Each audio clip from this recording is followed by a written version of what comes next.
জন্ম হয়েছে, ইসলামের লুণ্ঠন শিখতে পারে না।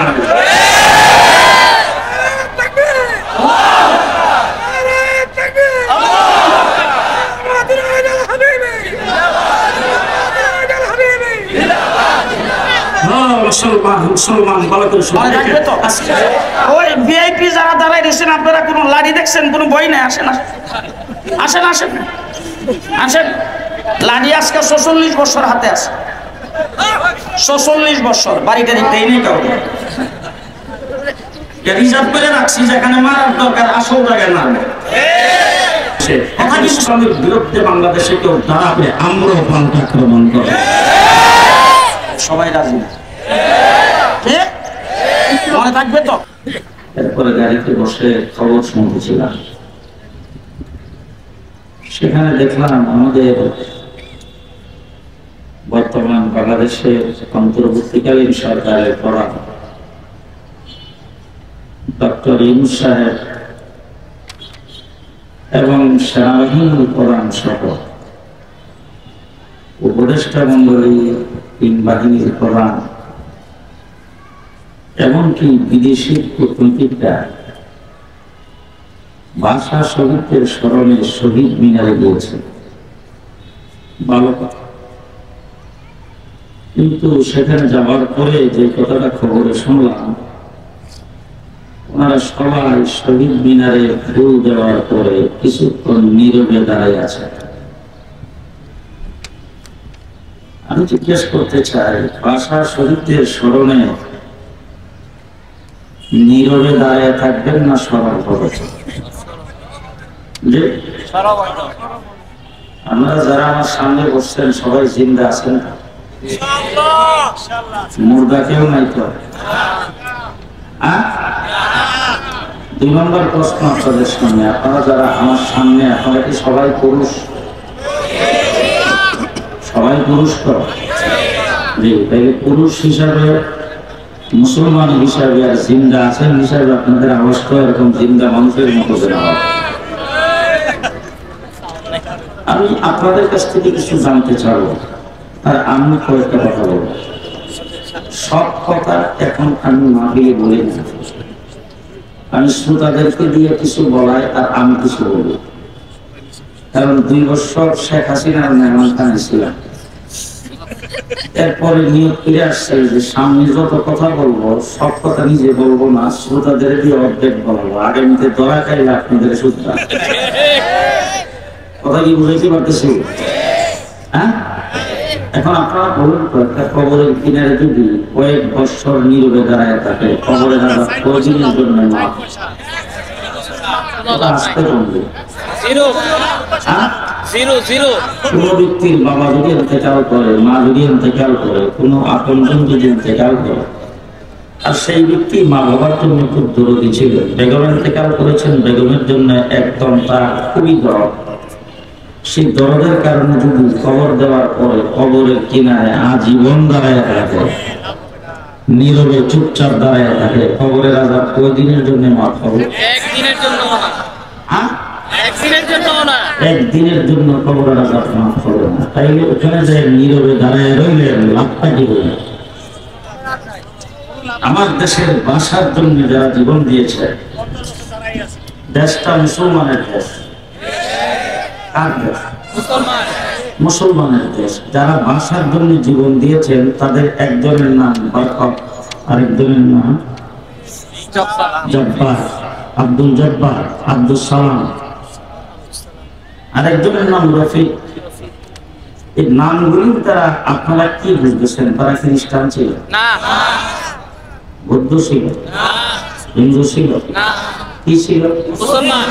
যে মুসলমান, তারা ছিল মুসলমান। মুসলমানেরা আন্দোলন সংগ্রাম করে নিজের ভাষার জন্য জীবন দিয়েছেন। ভাষা, মাতৃভাষা, এটার দাম কত? আমার নবী মুহাম্মদ রাসূলুল্লাহ সাল্লাল্লাহু আলাইহি ওয়াসাল্লাম জন্মগ্রহণ করেছেন সৌদি আরব। কোথায়? ওখানকার ভাষা কি? আরবি। কোরআন শরীফ কোন ভাষায় নাযিল হয়েছে? আমার নবী কোন ভাষায় কথা বলতেন? রাসূল সাল্লাল্লাহু আলাইহি ওয়াসাল্লাম যদি বাংলাদেশে জন্মগ্রহণ করতেন তাইলে আল্লাহ পাক রাসূলের মাতৃভাষায় কোরআন নাযিল করতেন। মাতৃভাষার গুরুত্ব আছে না? এত গুরুত্বপূর্ণ নিজের মাতৃভাষাকে টিকাইবার জন্য যারা জীবন দিয়েছেন তারা অবশ্যই শহীদ। আমরা শহীদদেরকে স্মরণ করতে চাই কোরআন দিয়ে, আমরা শহীদদেরকে স্মরণ করতে চাই দোয়ার মাধ্যমে, আমরা শহীদদেরকে স্মরণ করতে চাই তাদের জন্য কিছু হাদিয়া প্রেরণ করে, আমরা শহীদদেরকে স্মরণ করতে চাই আল্লাহর দরবারে জান্নাত কামনা করে। নীরবে দাঁড়ায় থেকে শত শত বছর দাঁড়ায় থাকলেও শহীদদের কোনো আত্মীয় যাবে না, ঠিক কিনা বলেন? আজকে আমার বাংলাদেশকে মুক্ত করার জন্য যারা জীবন দিয়েছে 15 বছর পর্যন্ত লড়াই কিন্তু আমরা করেছি। যারা ক্ষমতায় ছিল তারা বারবার ভর্তি দিয়ে দাঁড়ায় খালি থাকতো খেলা হবে খেলা হবে, কিন্তু আমরা 15 বছর পর্যন্ত খেলার মাটি কিন্তু ছিলাম। আপনারা যারা এখানে আছেন কতটুকু ছিলেন কতটুকু জানেন জানি না। জেলখানায় যাওয়ার আগে যেই ভাষায় কথা বলেছি, জেল থেকে বের হয়েও কিন্তু সেই ভাষায় কথা বলেছি। জেলখানায় যাওয়ার আগে আমাদের আওয়াজ যেরকম ছিল, জেল থেকে বের হয়েও কিন্তু আমাদের আওয়াজের কোনো পরিবর্তন হয় নাই। আমরা খেলার মাঠে 15 বছর পর্যন্ত ছিলাম, কিন্তু তোমরা যারা খেলা হবে বলছো, তোমরা একদিনের জন্য খেলার মাঠে আসো নাই। তোমরা পুলিশ লীগের মাধ্যমে তাদের অস্ত্রের মাধ্যমে আমাদের সাথে খেলা করো। তোমাদের কোন শক্তি নাই। যদি শক্তি থাকতো তাইলে আজকে তোমরা কোথায়? যে গত পরশু দিন না কোন দিন শুনলাম তারা নাকি হরতাল আছে। আমি সকালবেলা ব্রাহ্মণবাড়িয়া রওনা হয়েছি, যাব মৌলভীবাজার। ব্রাহ্মণবাড়িয়া পর্যন্ত যাইতে আমার সময় লাগছে 7 ঘন্টা হরতালের কারণে। মানে রাস্তা এত খালি যে রাস্তায় গাড়ি টানতে ভয় করছে, এই জন্য আমার 7 ঘন্টা সময় লাগে।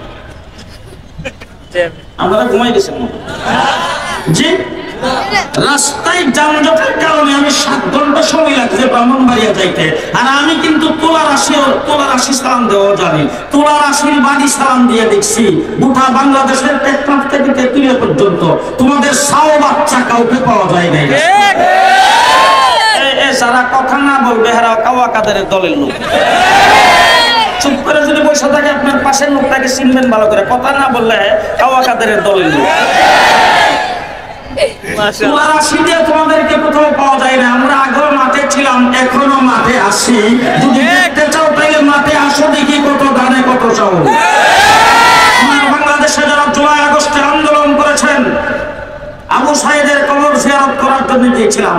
তখন আমাকে একটা ছেলে এসে পেছন দিক থেকে তার মোবাইলটা আমার সামনে এইভাবে ধরলেন। আমি খুব প্রথম বিরক্ত হলাম, বিরক্ত হয়ে তার দিকে তাকায় তাকে একটা ধমক দিলাম। সে বললো যে হুজুর একটু মেহেরবানি করে মোবাইলটা দেখেন। আমি দেখি সেখানে আবু সাইদের ছবি। আমি বললাম যে এটা তো আবু সাইদের ছবি, হুজুর পাশের ছেলেটাকে চিনেন কিনা? আমি বললাম যে না, তাকে তো চিনি না। সে আমাকে বলতেছে হুজুর আমাকে দেখেন। তার দিকে তাকায় দেখি পাশের ছেলেটা সেই।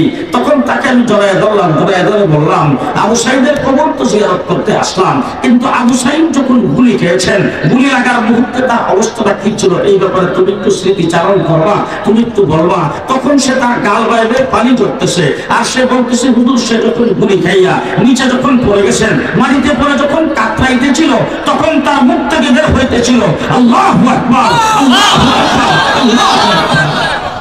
আল্লাহু আকবার বলে যারা দেশকে মুক্ত করার জন্য জীবন দিয়েছে, আমরা তাদেরকে কোরআন দিয়ে স্মরণ করতে চাই, আমরা তাদেরকে দোয়ার মাধ্যমে স্মরণ করতে চাই, আমরা তাদেরকে ওয়াজ মাহফিলের মাধ্যমে স্মরণ করতে চাই, আমরা তাদেরকে ইসলামী সম্মেলনের মাধ্যমে স্মরণ করতে চাই। কি বলেন? কথা ঠিক না ঠিক?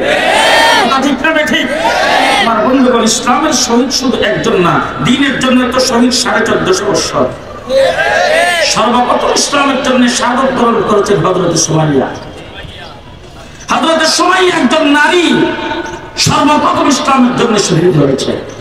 এবং তার শাহাদাতের অবস্থাটা কি ছিল? অত্যন্ত করুণ। আবু জেহেল তাকে ধরে নিয়ে গেছেন, আবু জেহেলের সঙ্গ বান্ধবরা তাকে অ্যারেস্ট করে নিয়ে গেছে, নিয়ে তার জামা কাপড় সবগুলো উলঙ্গ করেছেন। উলঙ্গ করে তার 2টা পায়ের সাথে রশি বাঁধছে, বান্দার 2টা গোড়াকে 2 দিকে খাড়া করে সেই গোড়ার সাথে রশিগুলি বাঁধছে। বান্দার পরে আবু জেহেল সামনে তীর নিয়ে দাঁড়াইছে, দাঁড়ায় তাকে বলতেছে 2টা অপশন, এখন যদি তুমি বলো আমি নবী মুহাম্মদকে ত্যাগ করলাম, তাইলে তোমার রশির বাল খুলে জামা কাপড় পরায়া তোমাকে সসম্মানে বিদায় দিয়ে দেবো। আর যদি বলো না মুহাম্মদের দলেই আসি, তাহলে তো বুঝতেই আসো কি হবে। বলো দেখি কোনটা রাখবা কোনটা ছাড়বা। এখন সময়ে কোন কথা বলে না, গাল বেয়ে বেয়ে পানি ঝরতেছে। আবু জাহেল মনে করছে ভয় পেয়ে গেছে। আবু জাহেল তাকে বলছেন সুমাইয়া বই পাওয়ার তো কোনো কারণ নাই, তুমি বললেই তো হয় যে মুহাম্মদকে ছেড়ে দিলাম, তাইলে তো তোমার রশির বাল খুলে তোমার জামা কাপড় পরায়া তোমাকে সম্মানের সাথে বিদায় করে দেই। তুমি বই পায়ে চোখের পানি সারতেছো কেন, কাঁদতেছো কেন?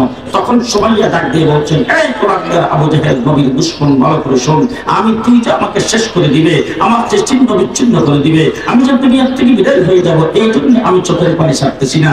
আমার ভিতরে সামান্যতম ভয় ভীতি কিছুই কাজ করতেছে না। আমি শুধু একটা কারণে চোখের পানি সারতেছি, নবী মুহাম্মদের মহব্বত আমার অন্তরে এই পরিমাণে আসে। আমি আল্লাহ পাককে বলতেছি চোখের পানি সেরে সেরে যে আল্লাহ তুমি আমাকে জীবন একটা কেন দিলা? আমাকে যদি শত শত জীবন দিতা, আমি একটা একটা করে নবী মুহাম্মদের জন্য দিয়ে দিতাম। আমার ভাইরা, আমরা নবীকে কতটুকু মহব্বত করি, নবীকে কতটুকু ভালোবাসি, নবী সাল্লাল্লাহু আলাইহি ওয়াসাল্লামকে কতটুকু মহব্বত করি আর কতটুকু ভালোবাসি। সাহাবায়ে কেরাম তো 313 জন বদরের যুদ্ধের মধ্যে নামছে, তাদের হাতে অস্ত্র ছিল তো? অস্ত্র ছিল? অস্ত্র কিংবা কোনো জায়গা ছিল? তাদের হাতে অস্ত্র দেবে এমন কোন গোষ্ঠী ছিল? তাদের পক্ষে পৃথিবীতে মানব বর্ণন করবে এমন কেউ ছিল? তাদের পক্ষে মিছিল করার মতো, সমর্থন করার মতো কেউ ছিল? 313 জন জিলে মুসলিম মক্কা থেকে যারা হিজরত করে গিয়েছেন, তাদের এখনো মাথা গুজাইবার জায়গা হয়নি। তাদের পায়ের নিচে মাটি নাই, মাথার উপর ছায়া নাই, পরনে কাপড় নাই, পেটে ভাত নাই। তাদেরকে নিয়ে রাসূল সাল্লাল্লাহু আলাইহি ওয়াসাল্লাম মক্কায় গিয়েছেন, তাদের বউ মদিনায় গিয়েছেন, তাদের বউ বাচ্চা মক্কায় রয়ে গেছে। সেই বউ বাচ্চার উপর কি নির্যাতন হচ্ছে এটাও তারা সেখানে বসে জানে না। মোবাইলের যুগ ছিল না, খবর আদান প্রদানের যুগ ছিল না। ওই অবস্থায় তারা সম্পূর্ণ নিঃস্ব। তাদের ব্যবসা বাণিজ্য, তাদের অর্থ সম্পদ, তাদের বাড়ি ঘর সব মক্কাবাসীরা দখল করে নিয়ে গেছে। একদম নিঃস্ব অবস্থায় তারা সেই জায়গায় গিয়েছেন। কিন্তু হযরত মূসা আলাইহিস সালামের উম্মত সংখ্যায় 6 লাখ, কিন্তু তাদেরকে আল্লাহ পাক সুযোগ সুবিধা দিয়েছেন কত? আকাশ থেকে মান্না ওয়া সালওয়া, মুফতে খানা, গরম গরম খানা, খাবার টাইম হইলেই তাদের সামনে আসতো, আর সেই খাবার তারা খাইতো। মরুভূমি দিয়ে রওনা হয়েছে, হঠাৎ করে পানি নেই। হযরত মূসা আলাইহিস সালাম কি বলছেন, মূসা পানির ইন্তজাম কি? মূসা আলাইহিস সালাম হাতের লাঠি দিয়া একটা পাথরের মধ্যে আঘাত করেছেন, 12টা নহর সাথে সাথে আল্লাহ পাক জারি করে দিয়েছেন। সাগরের পাড়ে যায় দাঁড়াইছে, হযরত মূসা আলাইহিস সালাম লাঠি দিয়ে পানির মধ্যে আঘাত করেছেন, সাগরের মধ্যখান দিয়ে রাস্তা হয়ে গেছে। এমন সুযোগ সুবিধা পাওয়ার পরে হযরত মূসা আলাইহিস সালামের উম্মত 6 লাখ, তাদেরকে মূসা আলাইহিস সালাম ডাক দিয়ে বললেন ফেরাউনে আসতেছে, ফেরাউনের সাথে যুদ্ধ করা লাগবে। তারা সব বিল্লাহ মূসা, যদি ফেরাউনের সাথে যুদ্ধ করা লাগে তুমি আর তোমার আল্লাহ করো, আমরা না। আপনাদের তো বক্তব্য দেন যে জেহাদ জেহাদ জেহাদ চাই, হুজুররা চলেন, আমরা নাই। আপনাদের বক্তব্যটা কি? জেহাদ জেহাদ জেহাদ চাই, হুজুররা চলেন, আমরা নাই। এটাই তো কথা নাকি? না আপনারাও আছে? ওই যে বললাম, ওই যে কাওয়া কাদেরের দলের লোক আছে, কথা কয়, আপনারাও আছেন তো নাকি? যে এবার শুনেন আমরা কোন উম্মত, সংখ্যায় 313, কত যাবে? পেটে ভাত আছে তো? রমজান শরীফের মাস, রাত্রে সেহরি পেট ভরে খাইতে পারে নাই, ইফতার কি দিয়ে করবে সেই ব্যবস্থা নাই। হুজুর আকরাম সাল্লাল্লাহু আলাইহি ওয়াসাল্লাম আবু জাহেল যখন মদিনা আক্রমণ করতে গিয়েছে, যায় যখন ডাক দিছে খেলা হবে, আজকেও যারা ডাকতো তারাও কিন্তু আবু জাহেলের বংশধর। সবাই কথা কয় না। আজকে যারা আমাদেরকে খেলার জন্য ডাকতো এরাও কিন্তু আবু জাহেলের বংশধর। আবু জাহেলের প্রেতাত্মারাই গত 15 বছর পর্যন্ত ক্ষমতায় ছিল। জি, তুই খেলা হবে যখন ডাক দিছে, আল্লাহ পাকের দরবারে রাসূল তাকে আল্লাহ আবু জাহেল তো মদিনাতেও শান্তিতে থাকতে দেবে না। আল্লাহ রাব্বুল আলামিন বলছেন 13টা বছর পর্যন্ত নীরবে যা সহ্য করছো, এখন আর সহ্য করা যাবে না। আক্রমণের পাল্টা আক্রমণ, আক্রমণের পাল্টা আক্রমণ। পরিষ্কার ভাষায় বলে দিয়ে যাচ্ছি, আমাদের 15টা বছর পর্যন্ত গেছে। এবার ছাত্রদের আন্দোলনে, আমাদের কুচি কাচাদের আন্দোলনে যে বিপ্লব বাংলাদেশে হয়েছে, এখন ইসলামের বিরুদ্ধে বাংলাদেশে কেউ দাঁড়াবে, আমরাও পাল্টা আক্রমণ করব। সবাই রাজি? মনে থাকবে তো? ওই ভিআইপি যারা দাঁড়াই দিয়েছেন আপনারা কোনো লাড়ি দেখছেন? কোনো বই নাই? আসেন আসেন আসেন আসেন। লাড়ি আজকে ৪৬ বছর হাতে আছে, ৪৬ বছর। বাড়িটা দিতে নেই কাউকে, রিজার্ভ করে রাখছি যেখানে মারার দরকার আসল জায়গায় মারবে। কথা কি বুঝতে পারতেছেন? জি, আমার আল্লাহ রাব্বুল আলামিন বলেন প্রস্তুত হও। বাস রাসূল সাল্লাল্লাহু আলাইহি ওয়াসাল্লাম মদিনার মসজিদের নববীতে সকলকে আহ্বান করলেন। হুজুর আকরাম সাল্লাল্লাহু আলাইহি ওয়াসাল্লামের সামনে সকল সাহাবায়ে কেরাম আসছে। আল্লাহর নবী সাহাবায়ে কেরামের সামনে সব গোড়ারি দিয়ে তাকাইছে। তাকাইবার মাত্র সাহাবায়ে কেরাম বুঝে গেছে রাসূল আমাদের কাছ থেকে কিছু শুনতে চাচ্ছেন। হুজুর আকরাম সাল্লাল্লাহু আলাইহি ওয়াসাল্লামের সামনে একজন সাহাবী দাঁড়াইতে শুরু করেছেন আর তারা বক্তব্য রাখতে শুরু করেছেন। ও আল্লাহর হাবিব, হযরত মুসা আলাইহিস সালামের উম্মত সমস্ত সুযোগ সুবিধা পাওয়ার পরে তারা বলছিল যুদ্ধ করার আগে তুমি একবার আল্লাহ কইরো আমরা নাই। আজকে আমাদের পেটে ভাত নাই, পরনে কাপড় নাই, পায়ের নিচে মাটি নাই, মাথার উপর ছায়া নাই, আমাদের হাতে অস্ত্র দেওয়ার কেউ নাই, আমরা সম্পূর্ণ নিঃস্ব। কিন্তু আপনাকে পরিষ্কার ভাষায় বলে দিচ্ছি যতক্ষণ আমাদের দেহের ভিতরে প্রাণ থাকবে আপনার ডাইনে বামে সামনে পেছনে লড়াই করতেই থাকবো, লড়াই করতেই থাকবো।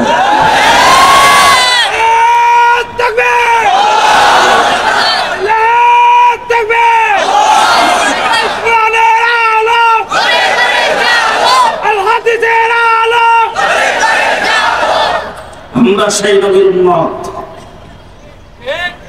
আমরা সেই বদরের ৩১৩ জন সাহাবায়ে কেরামের উত্তরসূরি।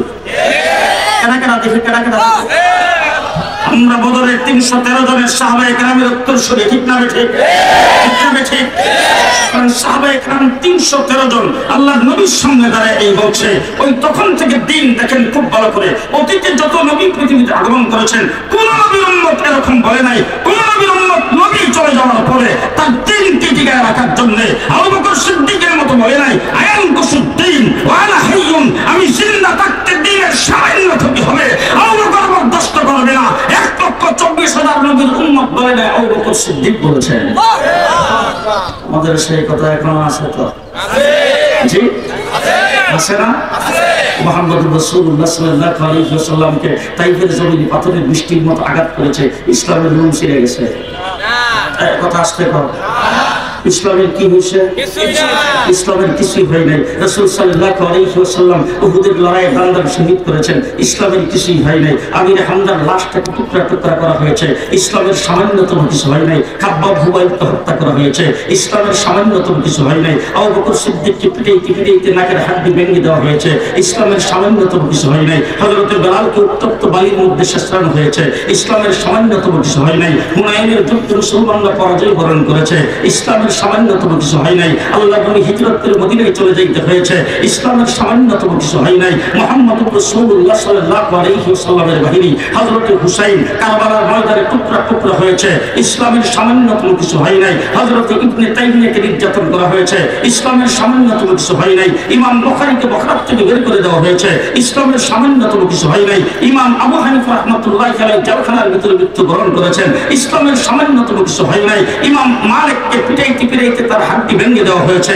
ইসলামের সামান্যতম কিছু হয় নাই। ইমাম আহমদ ইবনে হাম্বলকে দৈনিক ৮০টা করে দৌড়া মারা হতো, ইসলামের সামান্যতম কিছু হয় নাই। মুজাদ্দিদ আল-ফিসানিকে জেলখানার ভিতরে বন্দী করা হয়েছে, ইসলামের সামান্যতম কিছু হয় নাই। আমার ভাইরা বালাকোটের ময়দানে সৈয়দ আহমদ বেরলভী শাহ ইসমাইল শহীদ শাহাদাত বরণ করেছেন, ইসলামের সামান্যতম কিছু হয় নাই। ১৮৫৭ খ্রিস্টাব্দে হাফেজ জামিল শহীদ হয়েছে, একদিনে ১৪,০০০ আলেমকে ফাঁসির কাস্টে ঝুলানো হয়েছে। ঢাকার ভিক্টোরিয়া পার্কের এমন কোন গাছ ছিল না যেই গাছে আলেমদের লাশ ফাঁসির কাস্টে ঝুলে নাই। ইসলামের সামান্যতম কোনো ক্ষতি হয় নাই।